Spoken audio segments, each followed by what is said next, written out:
Faster than a speeding bullet. More powerful than a locomotive. Able to leap tall buildings at a single bound.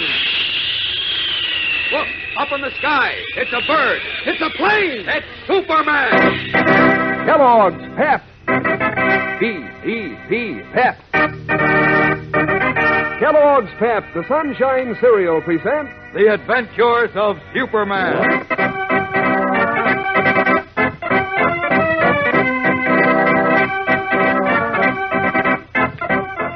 Today, Clark Kent stuns the whole Daily Planet staff with a bewildering and mysterious letter, which says that he's going away and they'll never see him again.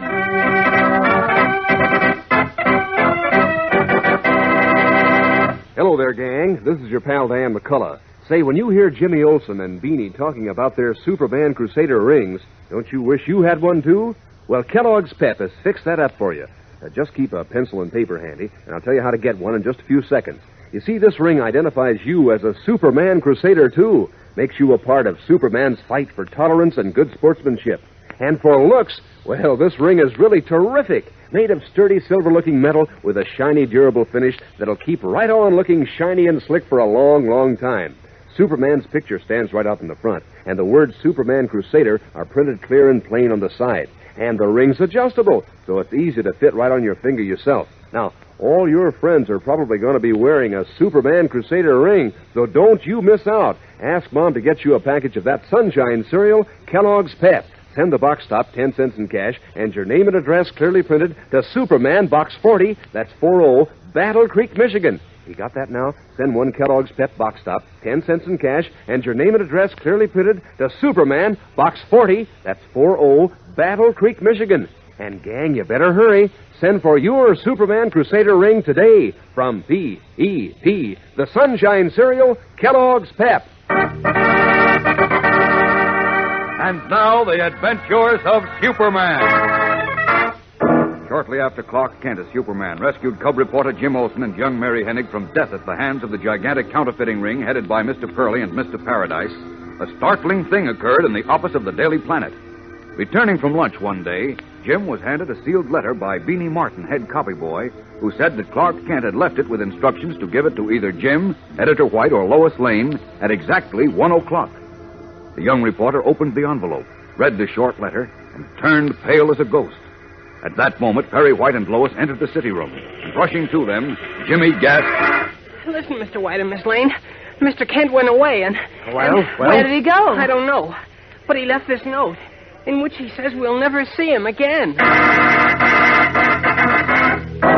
As we continue now, Perry White, followed by Lois, has pushed Jimmy into his office.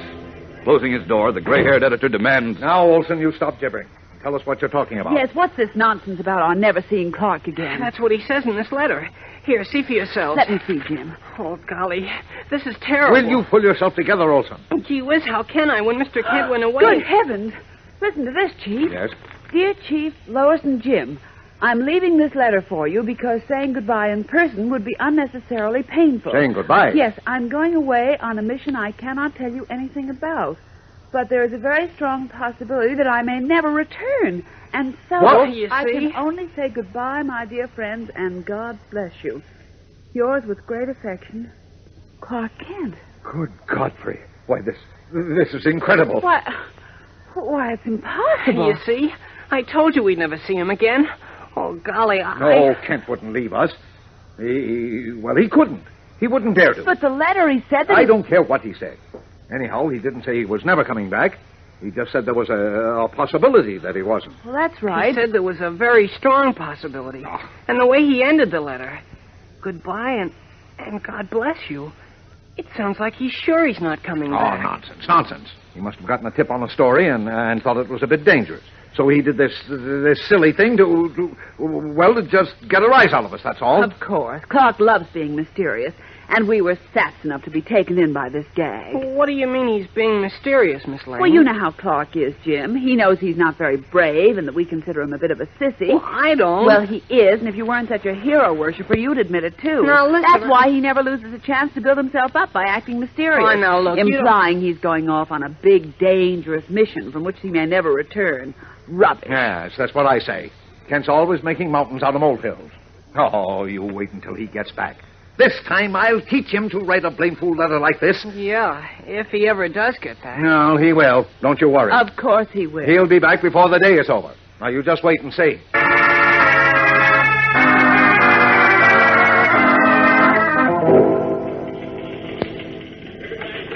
Mr. White? What is it, Olson? Come in. Close the door. Yes, sir. I was wondering, it's after 7 o'clock. Have you... No, I haven't. You haven't what? I haven't heard from Kent. That's what you were going to ask me, wasn't it? Yes, sir. You say you haven't heard from him? Didn't I just tell you I haven't? And if you don't stop coming in here every 15 minutes to ask me the same question, I'll fire you. Now, go away. Go away. I've got work to do. But you said you were sure Mr. Kent would be back before the day was over. Well, it's not over yet, is it? Well, it's 5 minutes after 7. Well, Kent will be back before morning, then. No, it's morning. Before it was... He'll be back, I tell you. I'm not worried, and I don't intend to let you worry me. Now, get out of here. Beat it. Good night. I'll see you in the morning. And Kent, too.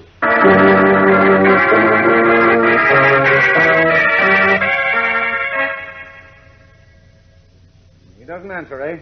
Okay, Miss Backrack. Try again in half an hour. No luck, Chief? Still no answer at Kent's apartment, Lois. Gee, that's odd. Gee whiz, I'm really getting worried now. I think we ought to call Inspector Henderson, Chief. Oh, stop it. Stop it, Olson. I tell you, Kent's all right. That letter from him was just a gag. He's on some story, and he'll be back before tonight. Now, you see if he isn't. Well, that's what you said yesterday. That's right, Chief. Well, he'll be back by tonight, I tell you. Now, get back to work, both of you.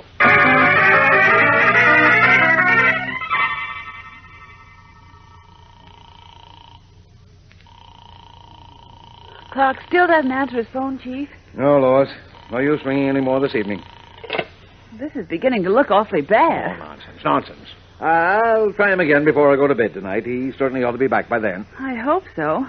I'm starting to get a bit worried. Now, don't you go acting like Jim. Kent's a big boy. He can take care of himself. I'm willing to wager he'll be back before morning.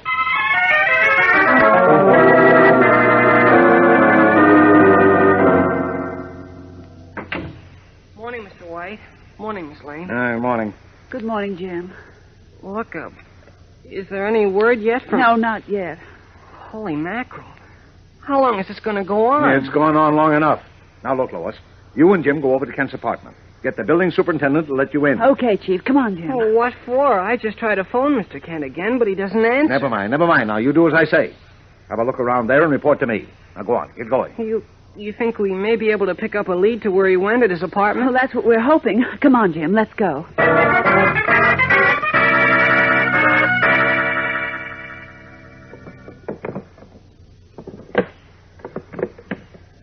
No use, Jim. We've looked at everything in Clark's apartment. There isn't a single thing here to tell us where he went. I know. Look, John, you say Mr. Kent told you he was going away, too? That's right, Mr. Olson. He said he had to go away, and he might not come back. The same thing he wrote us, Miss Lane. Uh-huh.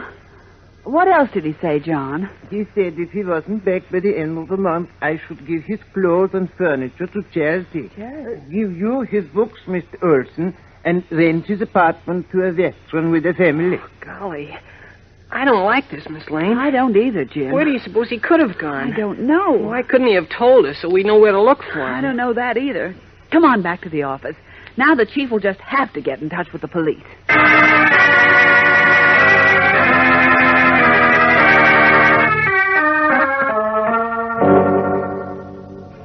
No, I can't understand this. Kent's been gone a whole week.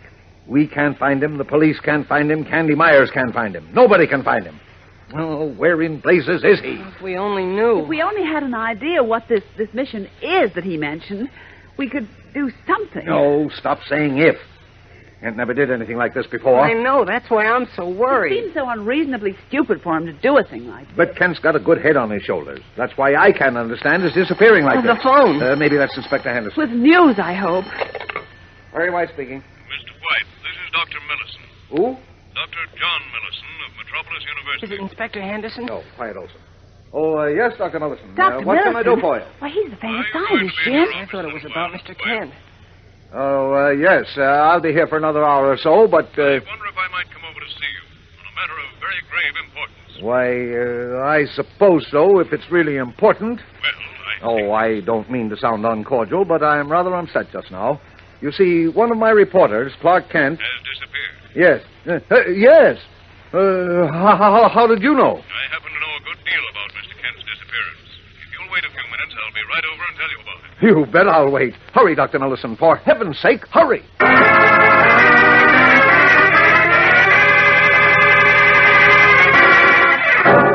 His hands trembling with excitement, Perry White replaces the phone. What does Dr. John Millison, the famous scientist, know about Clark Kent's strange disappearance? We'll find out in just a moment when we return to join Millison and our friends at the Planet. So stand by. That's P-E-P, the Sunshine Cereal, Kellogg's Pep. Claiming to know a good deal about the strange disappearance of Clark Kent, Dr. John Millison, the world-famous scientist, has come to the Daily Planet.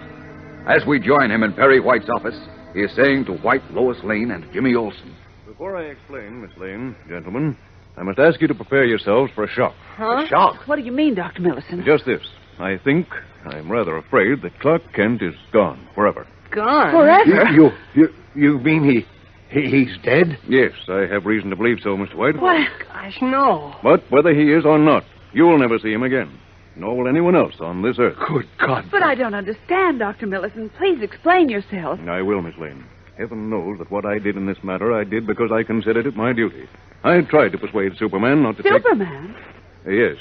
Superman figures in this amazing story, too. But what is Amazing, did I say? Incredible would be a better word. But listen, my friends. This is what happened. Some time ago, my Face grave and showing signs of great strain, Dr. John Millison leans forward and begins his astonishing story of the disappearance of Clark Kent, who, as he has already definitely said, is gone forever. What has happened to Clark Kent, who, as we know, is really Superman? And what is Dr. Millison's story? Dr. Millison was right when he said his story was amazing, fellows and girls. And tomorrow he tells all, so be sure not to miss a minute of it. Tune in, same time, same station. And remember, for breakfast, it's Kellogg's Pep. For excitement, the adventures of Superman.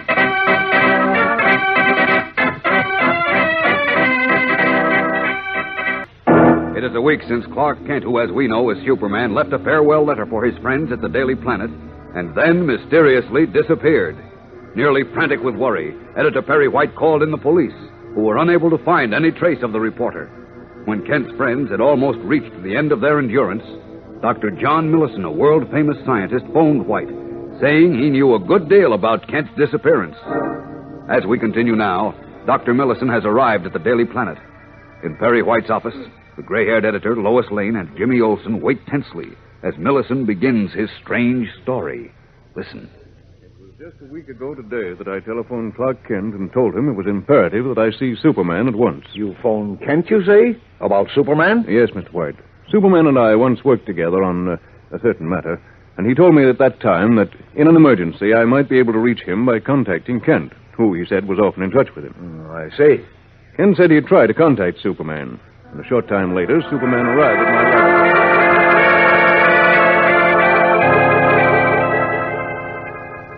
I understand you want to see me, Dr. Millison. Yes, very kind of you to come here, Superman. Not at all, sir, not at all. You were a great service to me once. If there's anything I can do for you, I'll be delighted. Thank you. But it's not I who need help. It's others. Oh, really? Who? The Apollonians. Apollonians? Who are they? Sit down and I'll explain. All right, thank you. About 2 years ago, the astronomer Dr. Bloomfield announced the discovery of a new planet. Soon after that, the planet disappeared. Disappeared? Yes, or at least so it seemed, because it was no longer visible with our most powerful telescopes. I see. But Dr. Bloomfield was convinced that the planet had not just disappeared. It was his theory that some strange phenomena in the planet's orbit, as well as a certain gas masses, which clung around it, had combined to hide it from our sight. As it turned out, he was right. You mean the planet's been seen again? Yes, through our new giant telescope. Mm-hmm. I don't recall reading any more about it. Well, Dr. Bloomfield and I decided not to publish any more about it until we were able to verify our, rather incredible conclusions. We merely named it Apollo and proceeded to... Apollo? Wait a minute. You said just before that some people you called the Apollonians needed help. You don't mean that this new planet is inhabited? Yes, we're quite sure it is. Great Scott, you mean there are men, human beings up there? We don't know if they're men, as we are, but we're certain some highly developed form of life exists on Apollo. But how do you know? Your telescope can't be powerful enough to see actual... Of course not. But we judge that to be so principally by the canals. The canals? Yes, the canals cut into the surface of the planet. They appear in a geometrical pattern and give every indication of having been made by man, or I should say by some other highly developed form of animal life, for the purpose of irrigation. Well, this is amazing. Look, Dr. Millison, as you know, I was born on another planet myself. It disintegrated Yes, I know. The planet Krypton. Yes, that's right. But I've been given to understand that all other known planets, with the possible exception of Mars and perhaps Venus, could not support human life because of the lack of an atmosphere and the extreme ranges of temperature. Generally speaking, that's true, especially with the outer planets, Jupiter, Saturn, Uranus, and so on. Partly because of their great distance from the sun. But we've definitely ascertained that the newly discovered Apollo has an atmosphere, very much like our own here on Earth. It has? Yes. And, as you know, we're able to determine the approximate ranges of the temperature on other planets. Yes, I know. Well, Dr. Bloomfield and I believe the temperature on Apollo is like that of southwestern United States. Oh, that's not bad. Not bad at all. Wait, Doctor. I think I know why you called on me now. You want me to try to get to Apollo and see if it really is inhabited. Not quite, Superman. I wouldn't consider asking you to risk your life on such a hazardous undertaking merely to gratify our scientific curiosity. Well, then why have you called? Here it is. The people, or whatever form of animal life exists on Apollo, are in great danger of extermination. Extermination? Exactly. Their days, perhaps even their hours, are numbered. Well, what do you mean? Why is that so? Because, as we have observed, the action of Apollo in its orbit is highly erratic. It swings too far. I see what you mean. What's more, its speed is approaching apposition, and is too great, far too great. So much so that Dr. Bloomfield and I are convinced that Apollo will fly out of its orbit at any time. Uh-oh. And be drawn through space to revolve closely around the sun until it and everything on it is burned to a cinder. Great Scott. And that, Superman, is likely to happen any day. Perhaps at any hour. I see. So that's why you called on me, to try to save the people, if that's what they are, on Apollo. Yes, Superman. And believe me, I'll understand completely if you refuse. Even you might perish in space. The frightful power of the sun's direct rays might very well destroy you. Or the X-rays, the innumerable sunspots throughout space, or the cosmic rays themselves. Or even if you live through them, you might become lost and be drawn to the sun and finish that way. Trying to scare me, Doctor? No, I'm just telling you that I'll understand if you refuse this mission. The chances of survival are against even you, Superman. And you must balance that against your service on Earth.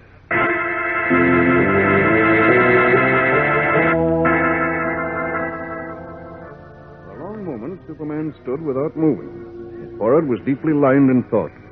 Suddenly, his face cleared and his jaw tightened, and with a clear voice, he said, I'll do it, Dr. Millison. You mean you'll try to fly to Apollo? Yes, I feel it's my duty. You realize fully that you may never return. Of course I do. But I can't let the inhabitants on that doomed planet perish without at least making an attempt to save them. You're very brave, Superman. Nonsense. I think I can make it because I traveled through space before. Now tell me, when would you say is the best time to go? Right now, while Apollo is closest to Earth. Right now? Yes, this evening, when you can see the planet and set your course. All right. I'll meet you at the Mount Arthur Observatory at 8 o'clock tonight. Tonight, promptly at 8 o'clock, Superman appeared on Mount Arthur, on the terrace in front of the observatory. Dr. Bloomfield and I were waiting for him, and we pointed out Apollo, which glowed like a yellowish star between the reddish star of Mars and the white star of Venus. Dr. Bloomfield, for the first time I've known him, was very nervous. There's Apollo, Superman. Oh, yes, I see it. I don't know. Perhaps you shouldn't try to fly there. Why? You're of such great service to humanity here on Earth. If you should perish... Forget it, Dr. Bloomfield. My mind is made up. Oh, by the way, I'm taking someone with me. What? What did you say? I said I'm taking a passenger along. Clark Kent, the Daily Planet reporter. Oh, no, you can't do that. Certainly not. It's impossible. Why? Why, he wouldn't be able to live in space. Well, I'll take care of that. Well, time to go now. Kent's waiting nearby. I'll pick him up and then shoot for Apollo. Bye, Dr. Millison. Bye, Dr. Bloomfield. Goodbye, Superman. And And good luck. God bless you. Thank you. I'll see you soon, I hope. Up! Up! And away!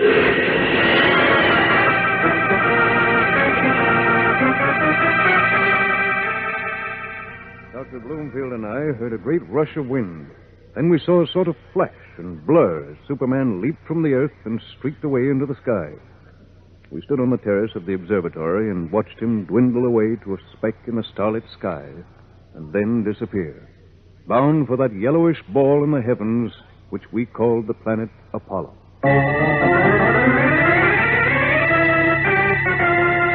We'll return in a moment with the startling climax of today's episode. So be sure to stand by. Say, gang, are you good Americans? You bet you are. So, of course, you want to wear a Superman Crusader ring. You see, this ring symbolizes Superman's crusade for good Americans. So, doesn't it give you a thrill to know that you can wear a Superman Crusader ring just like it?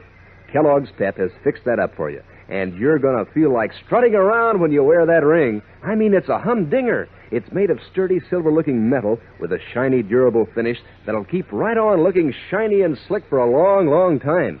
Superman's picture stands right up in the front, and the words Superman Crusader are printed clear and plain on the side. That makes you a Superman Crusader, too. And the ring's adjustable, sure, so it's easy to fit right on your finger yourself. Now, here's how you get your Superman Crusader ring. Ask Mom to get you a package of that Sunshine cereal, Kellogg's Pep. Send the box top along with 10 cents in cash and your name and address clearly printed to Superman, Box 40, that's 40, Battle Creek, Michigan. You got that? Send one box top from a package of Kellogg's Pep, 10 cents in cash, and your name and address clearly printed to Superman, Box 40, that's 40, Battle Creek, Michigan. Get your Superman Crusader ring from P.E.P., the Sunshine cereal, Kellogg's Pep. In the office of Editor Perry White at the Daily Planet, Dr. John Millison has just related how Superman had rocketed away into the heavens, bound for the doomed planet Apollo. Now, as Lois Lane and Jimmy Olsen sit in speechless awe, Perry White finds his breath first. That, I gather, was the last you saw of Superman and Clark Kent. Yes, Mr. White. Well, that's no reason to be sure they're lost forever, as you say, Dr. Millison. They may be up on that planet right now. That, Apollo, or whatever its name is. I don't think so. Well, why do you say that? Because I had agreed with Superman that if he and Kent lived through the trip, they would both return to Metropolis within 3 days. 3 days? Yes, Mr. White. We agreed that if Superman and Kent failed to return within 3 days, it would indicate that they had perished. Good Godfrey. Those were Superman's own words. He and Kent have been gone 7 days. So, I regret to say that now I know they will never return.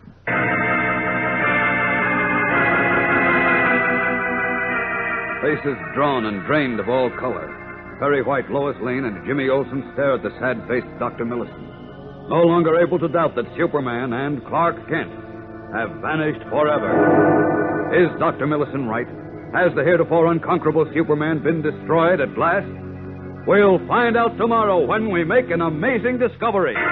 So whatever you do, be sure to hear tomorrow's thrilling episode, fellows and girls. Tune in, same time, same station. And remember, for breakfast, it's Kellogg's Pep. For excitement, the adventures of Superman.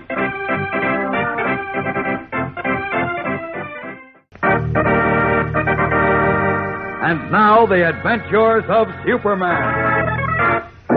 As you remember, Dr. John Millison, the renowned scientist, told Editor Perry White, Lois Lane, and Jimmy Olsen that Superman, saying he was taking Clark Kent with him, had set out for a newly discovered planet called Apollo, which the scientists believed was inhabited, and which, according to their observations, was doomed to fly out of its orbit and be consumed by the sun. Superman had gone there to warn the Apollonians and make an attempt to save them. And before he left, he told Dr. Millison that if all went well, he would return to Earth within 3 days. But now a full week has gone by with no word, and Dr. Millison is finally certain that Superman and Kent have perished. But as we learn now, Superman has not perished, for on the planet Apollo, where giant forests, great fields, and high, lonely mountains stretch as far as the eye can see, we find the Man of Steel lying on a sunlit hill at the edge of a forest of towering, silver-leafed trees. His eyes are closed and feel as if they are weighted with lead, and his limbs seem heavy with the weight of mountains. Struggling back to consciousness through fog-like mists, he recalls a strange experience, one he is not yet sure was real or only a dream. Hairy giants at least 9 feet tall surrounding me when I landed on the planet. They couldn't speak. I tried to make them understand me. My name is Superman, I told them. I come from Earth. I've come to warn you that your planet is in danger. It was no use. I didn't know what I was talking about. But one of them brought me a clay bowl filled with water. I took this for a friendly gesture, and besides, I was very thirsty after my trip from Earth. I drank the water. Then I began to feel strange. My arms and legs got heavy. I began...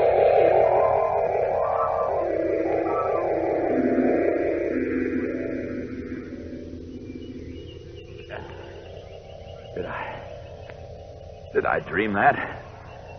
Or was it real? I must find out. Got to get up.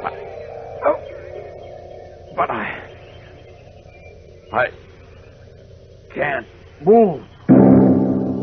Gritting his teeth, Superman tries to sit up, to rise, but his limbs will not obey his will. His eyes open, and he sees high above him in the silver-leafed trees brilliantly feathered birds, large as roosters, which hop and chirp through the branches. To his right, at the foot of the long hill, stretches a wide, fertile valley. And Superman's eyes widen as he sees a strange sort of pillared temple, roofed but without walls, made of smooth clay and flanked by terrace after terrace of oddly shaped, vividly colored flowers of every hue. A movement to his other side causes him to turn his head, and his breath expels sharply at what he sees. For there, squatting on their haunches in a semicircle, staring at him stonily, are dozens of the hairy giant men of his nightmare. Only now, Superman knows he is not dreaming. I didn't just dream it. These giants, they're real. But what's the matter with me? I can't move. It's as if my arms and legs were stone. You men or giant creatures, whatever you are, you must know what's wrong with me. Help me. I'm come here to save you. To save you, can't you understand? Well, don't just squat there like wooden statues. Listen to me. Oh, what's the use? Either they don't understand or they won't talk. If I could just move. Now what? They're all getting to their feet. What? Why, they're bowing. What's that for? Oh, those 2 men coming up the hill. They're not giants. They're not covered with shaggy hair like these big fellows are. Strange garments they're wearing. Like tunics made of shining metal. Maybe I can make them understand me. You men, listen. My name is Superman. I come from the planet Earth to help you. Salico? Arjuam, Borobu. Oh, if I could only move my hands enough to try some sign language. Amos, thing. No, wait a minute. What do you do? Oh, you want to put a helmet like the one you're wearing on my head? Well, go ahead. I can't see how that'll do any harm. There. Now, speak. What the... Are my ears playing tricks on me now? It works, Thane. It works. Did I not say it would work, Cor? Great Scott, I can hear and understand you now. Why didn't you tell me you spoke my language? Nay, we speak not your language, stranger. It is the helmets we wear that transmit our minds' thoughts to each other. Great Scott, I think I understand how this works. Your lips aren't saying the words I hear. You're still speaking a language I don't understand. But the meaning of your words, your thoughts, are reaching me in my language. You understand well, stranger. Tell us now. Who are you? Well, whence come you? Why are you here? Oh, only I weren't so strangely weak. Well, it'll probably pass over.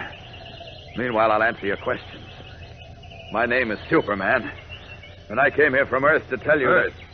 Where is Earth? that is another planet in the universe. A planet similar to yours, though somewhat larger. Another planet? Yes. Inhabited by living, breathing people? That's right. But that's incredible. Let me go on, please. I came here from Earth to help you, to save your lives. Save our lives? Yes, to warn you that our great scientists have reason to believe you are in great danger of destruction. Because your planet, which we on Earth call Apollo, is on the verge of plunging out of its orbit. What is... Hold your tongue, Cor. Proceed, stranger. Our men of science believe that this planet is headed too close to the sun. and may soon reach a point at which it'll be consumed by the sun's heat, so that all plant and animal life on it will perish. Aye, it is just as I have said for some time. What say you, Thane? You have. Some time ago, my observations led me to similar conclusions. But the Raz, our supreme ruler of the universe, ordered me to hold my tongue under pain of banishment. But now I know it's true. Our planet is doomed to destruction. Oh, it's us. Maybe I can help you convince your ruler and your people. If only I weren't so weak. I can't imagine Quickly, why. Thor. Help him to his feet.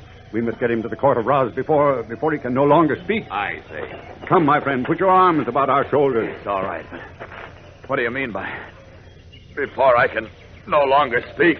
Do you recall the water you were given to drink by the giants who first found you? Water, yes. Look about you.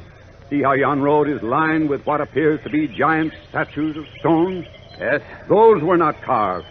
They were once living men who turned to stone after drinking that same water. What? Aye. It is a liquid we call stone water, which ossifies living flesh and bones, turning it to cold, hard stone.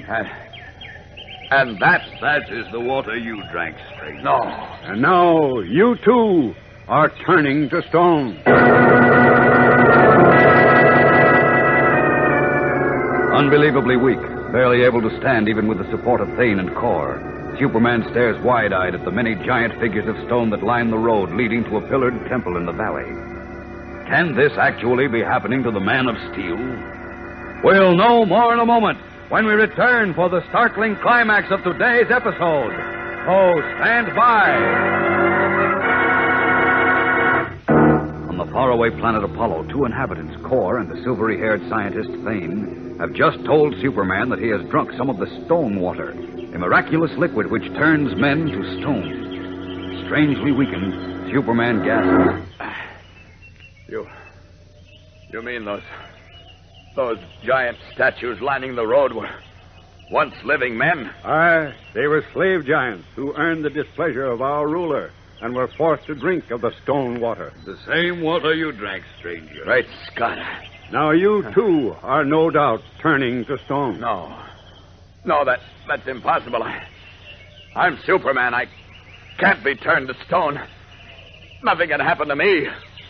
Only kryptonite can affect me. We must hurry, Thane, if he is to speak with the Raz, our ruler.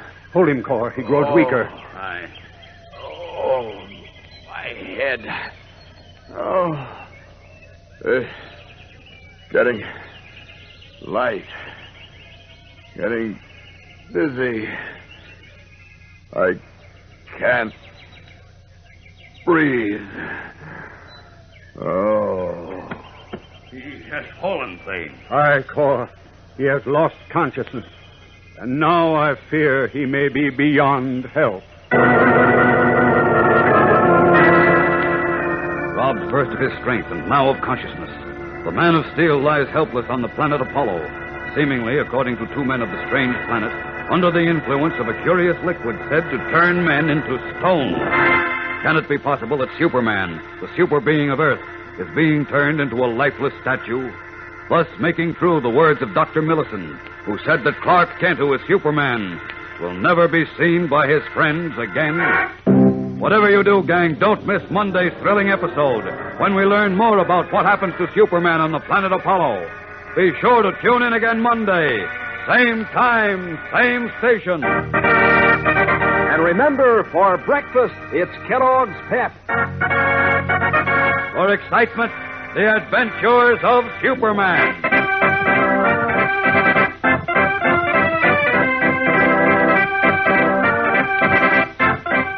Superman is a copyrighted feature appearing in Superman DC comic magazines and is brought to you Monday through Friday at this same time by Kellogg's Pep, the Sunshine Cereal.